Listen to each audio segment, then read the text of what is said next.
नमस्कार, जय श्री राम दोस्तों। आइए एक बार फिर लिए चलते हैं आपको पौड़ी के रामलीला मैदान में, जहां पर 22 सितंबर से रामलीला की शुरुआत हो चुकी है और उसका दिव्य और भव्य मंचन चल रहा है। आज हम आपको बताते हैं कि रामलीला का मंचन यानी उसका जो पहला सीन खुलता है उसके लिए क्या क्या तैयारियां होती है, किस तरह से ए से लेकर जेड तक सारे विभाग काम करते हैं, तब जाके रामलीला का पर्दा खुलता है। पहले जब मनोरंजन के बहुत ज्यादा साधन नहीं होते, बल्कि मनोरंजन के कोई साधन होते नहीं थे, तो रामलीला ही एकमात्र साधन हुआ करता था मनोरंजन का। आज सोशल मीडिया का दौर है, तब भी पौड़ी रामलीला अपने सभी दर्शकों को अपनी ओर आकर्षित करने में पूर्णतया सफल हो रही है। देखिए, ये वो मैदान है जहाँ पर आप लोग बैठते हैं। पहले ये पूरा एक पहाड़ नुमा था, जब लोग उस दौर में टाट पट्टी लेकर आते थे और यहाँ पर बैठते थे, इन जगहों पर बैठते थे। अपनी अपनी जगह निश्चित होती थी और यहाँ पर पूरी रात भर रामलीला चलती थी, क्योंकि लालटेन का दौर था, गैस लेकर लोग आते थे और ऐसे समय में आते थे कि जब खाना वाना खाकर, और गांव बहुत दूर दूर हुआ करते थे, तो उस समय फिर गांव जाने का उस समय नहीं होता था, तो लोग रामलीला देखने आते थे और सुबह सीधे यहीं से, इसी रामलीला मैदान से सीधे खेतों में पहुंचते थे। आज आपके लिए सीढ़ियां बन चुकी हैं, बहुत दिव्य यहाँ से दर्शन होते हैं, मंच भी बेहद खूबसूरत बन गया है। किसी भी आयोजन के लिए लाइट का होना बहुत महत्वपूर्ण है। आप लगाइए उस दौर में जब छिल्ले जलाकर रामलीला की जाती थी और फिर उसके बाद गैस आया, लालटेन आई, बहुत सारी चीज़ों का बदलाव होते होते आज पौड़ी की रामलीला में बहुत दिव्य लाइटें मौजूद हैं, कई रंग बिरंगी लाइटें मौजूद हैं, हर दृश्य को दिखाने के लिए अलग लाइट मौजूद है। उसका एक भरपूर पूरा डिपार्टमेंट है, कुछ लोग इसी काम पे लगे रहते हैं। बड़ी बड़ी मशीनें देखिए, सब ये लाइट की मशीनें हैं, इनसे हमें लाइट मिलती है, बार बार रंग बदलने का, कब अंधेरा करना है, कब उजाला करना है, कब लाल पीली नीली लाइटें कैसे डालनी है, सब इन मशीनों के द्वारा किया जाता है। एक दौर वो भी था जब ड्रम पर बार बार लाल और पीले कागज बदलकर उसकी लाइट अलग अलग की जाती थी, देखा आपने वो दौर। और लाइट के साथ आता है साउंड सिस्टम। पहले लोगों की आवाज इतनी ऊंची होती थी कि उन्हें साउंड की जरूरत नहीं पड़ती, क्योंकि तब साउंड था ही नहीं। अब तो दिव्य साउंड सिस्टम है पौड़ी में, हाँ, ललित पंथी का दिव्य साउंड सिस्टम। उससे आपके पास इतने माइक हैं, इतना सब कुछ है कि आवाज को भी इसको साउंड करना है, बहुत सारी चीजें हैं, वो सब कुछ यहाँ पर साउंड का सिस्टम होता है एक सीन के लिए। ये हमारे म्यूजिक वाले लोग हैं, इनकी बदौलत ही रामलीला का जो संगीतीकरण है, मैं ये बोलूँगा, वो हो पाया है। एक पूरी टीम है, लंबी चौड़ी टीम है, जो पूरी रामलीला को जब से शुरू होती है और अंत तक पूरा संगीतमय बना देती है। इस टीम का ये कार्य है कि जो गायक जो खुद नहीं गा पाते, वो उसके बदले गाना भी इन्हीं को गाना है, और यहाँ से तरह तरह की आवाज़ें लोग निकालते हैं, और वो जो सीन होता है जो मंच पर चल रहा है उसको बहुत ही आकर्षक बनाने का इनका काम होता है। अलग अलग आवाज़ें निकालना, अलग अलग, चाहे वो तबले की आवाज़ हो, उनके जितने भी इंस्ट्रूमेंट उनकी आवाज़, और साथ ही साथ अपनी आवाज़ से भी बहुत तरह तरह के लोग, ये टीम ये काम करती है। किसी भी रामलीला को होने के लिए धन की आवश्यकता पड़ती है, तो उसके लिए भी पूरी टीम यहाँ पर मौजूद है, जो यहाँ पर राम भेंट लिखी जाती है, एक एक पैसे का यहाँ पर हिसाब लिखा जाता है, उसे मंच से भी उतारा जाता है। आपके पैसे आपने किसको दिया है, राम को दिया है, पात्रों को भी जो दिया है, वो सब उसका अलग अलग हिसाब यहाँ पर होता है। बहुत अच्छी व्यवस्था यहाँ पर लोगों की रहती है,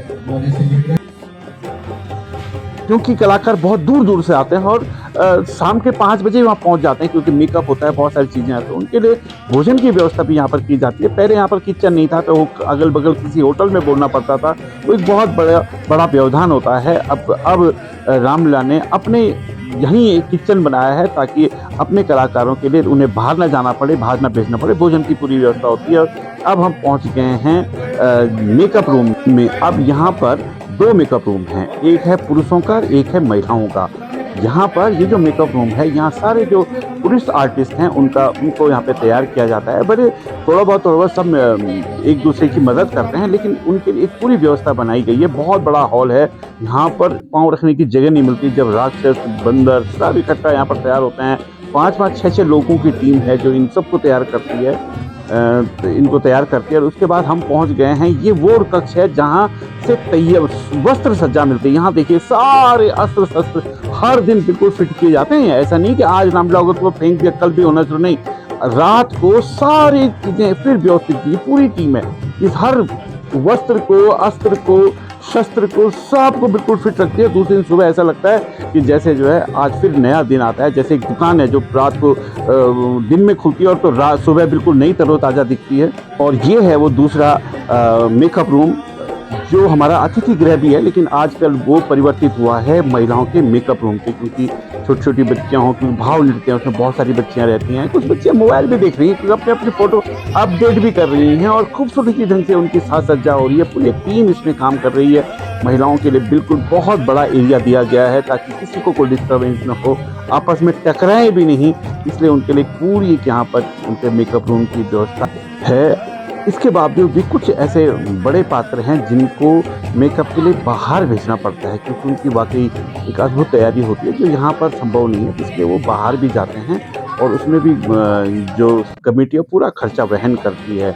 और अब हम चलते हैं मंच पर जहाँ पर्दा खुलना है। देखिए कितना दिव्य और बड़ा पर्दा है। जब ये खुलता है तो एक सामने एक नया सीन सामने होता है, नई चीज़, नई रचना के साथ और राम की एक अनोखी कथा के साथ सामने आता है। कितना बढ़िया मंच बन गया है। जो पहले कभी लकड़ी का बनता था, कभी मिट्टी पत्थर से थोड़ा ऊंचाई करके, अब तो ये परमानेंट मंच है और बहुत ही दिव्य है। इतना खूबसूरत है क्या बताएं। और आपने पर्दे देखे कभी, आपको याद है? देखिए ये बैठे हुए हैं ऊपर, ये उस जो सीटी बजती है और ये रस्सियाँ खींचने, देखिए ऊपर जाके रस्सियाँ हैं। ये आज भी ऐसे बैठे रहते हैं, ध्यान रखना आप। हाँ, इन पर्दों में यहाँ करीब 5 और 6 पर्दे लगे हैं, रस्सियाँ लटकी हैं। हर रस्सी के लिए एक आदमी पकड़ा रहता है। करीब 6-7 रस्सियाँ होती हैं जिनको पकड़ के खींचना पड़ता है। ये पहले आपने देखा ही नहीं होगा कभी, आपको तो केवल सीन देखते हैं। बाहर पर्दा खुल गया, ये सो हो गया। ये देखिए कितने बड़े बड़े पर्दे हैं, देखिए ऊपर लाइटें भी लगी हैं। उस पर्दे को पकड़ने के लिए भी 3-4 आदमी लगे रहते हैं। ये देखिए यहाँ कम से कम एक ये पहला पर्दा ये है, उसके बाद एक ही दूसरा पर्दा भी बगल में जो गुलाबी दिख रहा है आपको, ये भी एक पर्दा है। देखिए कितना बड़ा पर्दा है। देखिए इसको पहले पर्दे ऊपर को जाते थे, अब तो आमने सामने खुलते हैं। पहले झिल्ली टाइप की होती थी और वो पर्दे ऊपर जाते थे। वो भी उसमें भी पूरी ट्रेनिंग होती है। पर्दा किसी को खोलना या उसको चलाना हर किसी के बस की बात नहीं। एक पर्दा ये और है गुलाबी, देखिए बीच बीच में बदलते रहते हैं ना, सीन बदलते हैं, तो उसमें बहुत ज़्यादा समय न लगे। ये देखिए ये पिलर हैं, ये वो पिलर हैं जो ये बताते हैं कि राजा का दरबार लगा है, किसका दरबार लगा है, वो सब यहाँ से पता चलता है। ये वो लाइटें हैं जो जलती रहती हैं, जिनको अपने सीन के हिसाब से, जो दृश्य है उसके हिसाब से उनको ऑपरेट किया जाता है। कब कैसी लाइट डालनी है, क्या डालनी है, ये सब इसके अंदर ये लाइटें भरी पड़ी हैं। इतना सब होने के बाद फिर सीन खुलता है। हाँ, तब जो आप लोग देखते हैं वो आप लोगों के हम सबके सामने आता है। इतना सब कुछ करने के बाद फिर उद्घोषक की भूमिका सामने आ जाती है। उन्हें क्या बोलना है, कैसा बोलना है, इसके बाद क्या सीन आएगा। जो निर्देशक हैं, सह निर्देशक हैं, उनसे पूछ कर अब आगे क्या होना है, सब कुछ शेड्यूल्ड है। सब कुछ इसमें बृहद चर्चा होती रहती है और सीन को कैसे क्रिएट करना है, क्या करना है, वो सब इसमें यहाँ पर सब कुछ तय किया जाता है। ये देखिए हमारे उद्घोषक और जो निर्देशक हैं सब साथ में बातचीत कर रहे हैं, कैसा होना है, सीन में कोई कमी तो नहीं है। और उसी के साथ वहाँ पर मंच के जो सज्जा के लोग हैं वो अगले सीन की तैयारी करने लग जाते हैं। ये अगला सीन के लिए फिगर, और उसके बाद तब जो है एक काम और होता है, वो होता है फोटोग्राफी का। क्योंकि आजकल सोशल मीडिया का ज़माना है, आप तक फोटो पहुंचानी है। जो लोग वहाँ नहीं पहुंच पाते या वहाँ पहुंचते भी उनके पास बहुत नज़दीक से फ़ोटो नहीं है, तो उसके लिए फोटोग्राफर भी हैं हमारे, और वो एक बेहतरीन फ़ोटो लेते रहते हैं। अलग अलग जो 2-3 लोग हैं हमारे, देखिए पूरी टीम है सोशल मीडिया की हमारे पास, और ये जो है फोटोग्राफी लेती है और उसको अगले दिन अपलोड कर देती है सोशल मीडिया प्लेटफॉर्म। तो हमारी रामलीला शुरू हुई थी, उस टाइम होता है कुछ था भी नहीं, मतलब हल्का फुल्का सामान रहता था। हमने तब भी इसको मतलब अपने बनाए रखा, मेरी रामलीला को, पहली रामलीला को अपनी जो हमारी धरोहर है पुरानों की, उसको मैंने जीवित रखा। और आज हमारे पास थोड़ा थोड़ा करके जो है हमने सारा सामान जोड़ा है, हल्के हल्के जाके अभी हमारा जो भी है बहुत अच्छा जान आगे आने वाले समय पे बहुत अच्छा से वो हम देंगे। और हमारी यही है कि हम जो कर सकते हैं, जो ऐसे भगवान राम के नाम पे हम अच्छा बहुत बढ़िया वो दे सकते हैं। सर रुकेश था वहाँ का बाद जो जब वहाँ का बाद लाइट हल्का गया काफ़ी, अब ऑटोमेटिक, लेकिन सब अब देखिए सब नया नया डिजाइन, लेकिन अब ऐसा कुछ नहीं है कि मैनुअल का कोई चक्कर नहीं है। मिक्सर के थ्रू भी है, ब्लाउड मिक्सर भी है, दोनों चीज़ हैं। मैं विमल कुमार बावला यहाँ बत्तीस समिति का सदस्य हूँ। और जो लोग पुरस्कार देते हैं, जनता जो पुरस्कार देती है, उसमें काम कर रहा हूँ। और मैं लगभग 10-11 साल से हूँ इसके तहत में नया पाया। और लोग बहुत दान देते हैं, इसी से सारी समिति चलती है, सारे कारोबार चल रहे हैं। लोग रामचंद्र जी को, लक्ष्मण सीता कलाकारों सबको दान देते हैं, उसी से चलता है, इसी से चल रहा है। काफ़ी हमारा काफ़ी पैसे की जरूरत पड़ती है, लोग काफ़ी दान दे रहे हैं और हम अपेक्षा करते हैं जनता से कि और पैसे दें जिससे कि समिति अपने और कारोबार कर सकें। और बाकी बहुत अच्छा है, धन्यवाद, थैंक यू। पिछले 8-9 साल से वित्त क्षेत्र में सदस्य के तौर पर काम कर रहा हूँ। हमारे को जनता का बहुत सहयोग मिल रहा है। हमारी समितियाँ अलग अलग भागों में बटी है, कोई सांस्कृतिक क्षेत्र में काम करता है, कोई भोजन व्यवस्था का ध्यान रखता है, कोई अन्य चीज़ों का ध्यान रखता है। हम लोग वित्त में रखते हैं। और इस पिछले साल से हमने एक नया वो भी जोड़ा, हमने एक QR सुविधा भी उसमें जोड़ी है, क्योंकि कई भक्त आते हैं जो कहते हैं हम आज के डिजिटल समय के हिसाब से वो कहते हैं हम पैसा खुला नहीं है, हम QR कोड के माध्यम से हमको देते। तो हमने इसलिए अपनी रामलीला समिति का एक अकाउंट भी खोला है, जिससे हमें पारदर्शिता भी दिखती है। और अगर कोई हमें किसी को हमें ये बताने की जरूरत नहीं पड़ती कि इसका मिसयूज होता है, वो हमारा एक जगह स्टॉक में जमा होता है, जिसका हम यूज अपने कलाकारों के लिए, अपने सामान, साज सज्जा, वस्त्र और पारितोषिक वगैरह के रूप में हम इसका इस्तेमाल करते हैं।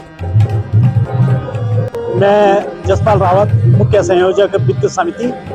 और मैं अवगत करा दूं आपको कि रामलीला का 125वां वर्ष इस समय यहाँ पे चल रहा है और बिना वित्त के रामलीला की जानी संभव नहीं हो पा रही है। तो लिहाजा हमने वित्त के संबंध में अपने पूरे बाजार में यहाँ पे राम भीम के रूप में लोगों का सहयोग प्राप्त करते हैं, आर्थिक रूप से सहयोग प्राप्त करते हैं। और जब कतिपय जो हमारे व्यापारी हैं समय पे नहीं मिल पाते हैं, लेकिन उनके हमारे पास फोन आते हैं कि आप हमारे पास नहीं आते, लिहाजा हम पुनः वहाँ उनके पास जाते हैं और उनसे आर्थिक सहयोग लेते हैं। इसके अतिरिक्त वित्त के संबंध में हमने एक पिछले साल से जब से मैं यहाँ पे जुड़ा हूँ, तो मैं क्योंकि राजस्व विभाग से सेवानिवृत्त हुआ हूँ, तो हमने विभिन्न विभागों पे भी प्रत्येक विभाग को एक बुकलेट दे रखी है। इस समय हमने कम से कम 35 विभागों को 35 बुकें दे रखी है। और कम से कम हमारा 1.5 लाख के करीबन विभागों से सहयोग राशि प्राप्त होती है। इसके अतिरिक्त हमने विभागों में प्रत्येक विभाग से एक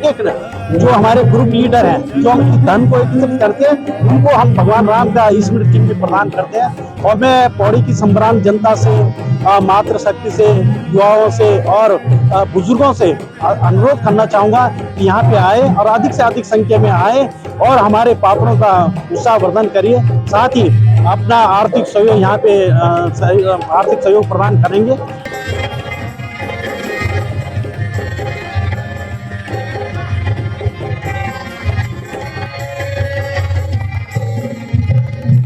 और ये वो आरती है जो आप तक पहुंचती है, राम आरती, जिस पर आप 1 रुपया चढ़ाकर राम से आशीर्वाद प्राप्त करते हैं। अब हो गया है पर्दा बंद। और कृपया आपको ये एपिसोड कैसा लगता है, कृपया मेरे चैनल को लाइक, कमेंट, सब्सक्राइब ज़रूर करें।